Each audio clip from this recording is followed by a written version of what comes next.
Okay, this is a pecan. This is Full Shear, Texas, October 13th, 2010. A lot of pecans native around here, around Full Shear Creek and Bessie's Creek. I don't know if you can tell from a distance, not that pecan, but that pecan that's dense and dark green. We did a huge root invigoration procedure to it, like 24 radial feet. And you can also see both there, maybe not, here you can see it. On the left, they raised the grade.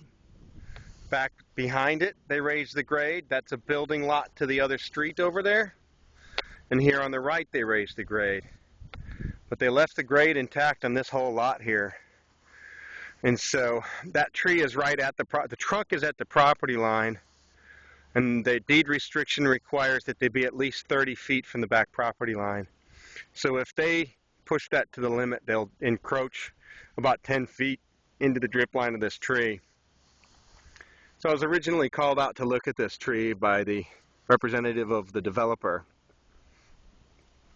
Why is this losing its leaves and looking thin when that one and several others throughout are not?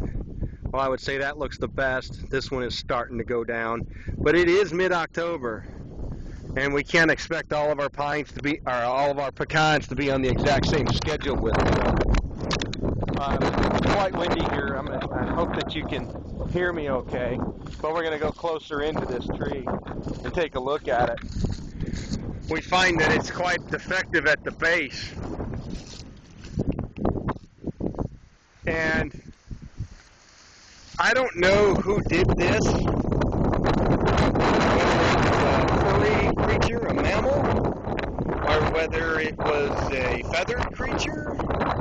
It's quite a lot of gouging out here. At first I thought maybe it was an aborted attempt to make a home, gouge out a home big enough for a family.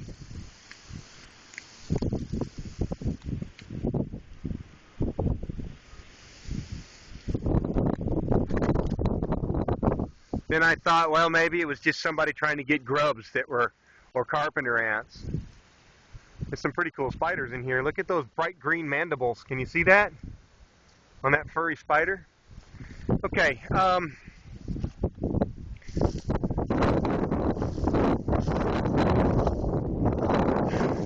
So the tree has put on some new foliage, either late summer or early fall flush foliage.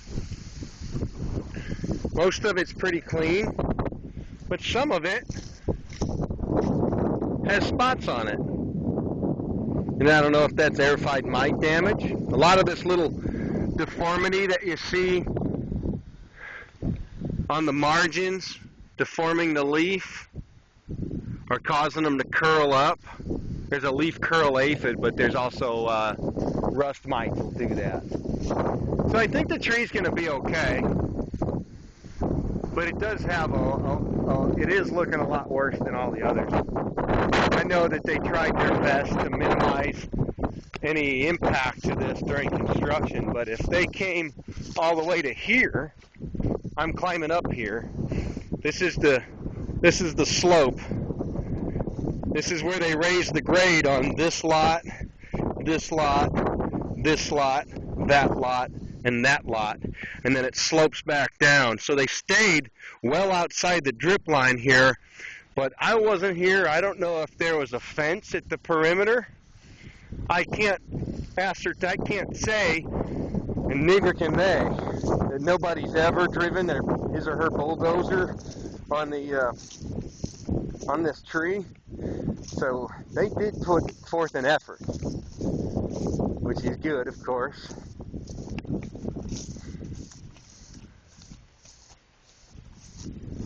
But it's quite a defect.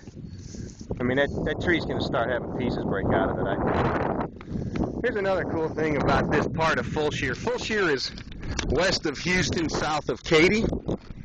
I think it's Fort Bend County, whereas Houston is Harris County. Look at this. Weissach trees. Don't see that in Houston. Very common in San Antonio. Helotes. Getting down into the sandies between San Antonio and Bigfoot.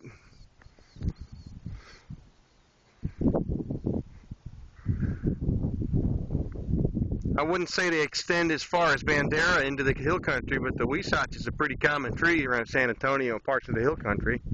There's also Osage orange, we call it back home in my native Missouri, but Maclura pomifera, bois d'arc, or bow d'arc, is what the natives call it here.